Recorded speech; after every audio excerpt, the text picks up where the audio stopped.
Курьянов Данил, стихотворение Абая Кунанбаева. О, Казахстан!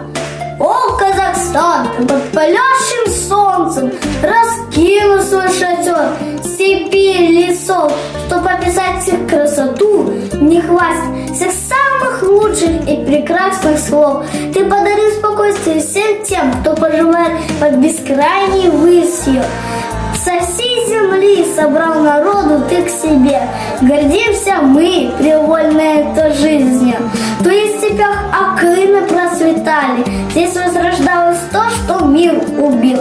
Мы благодарны, что все эти дали ты без остатка людям подарил. Ты для кого-то просто государство, клочок земли на карте. Только вот для нас ты родина, ты маленькое царство, ты высочайший беркутов полет.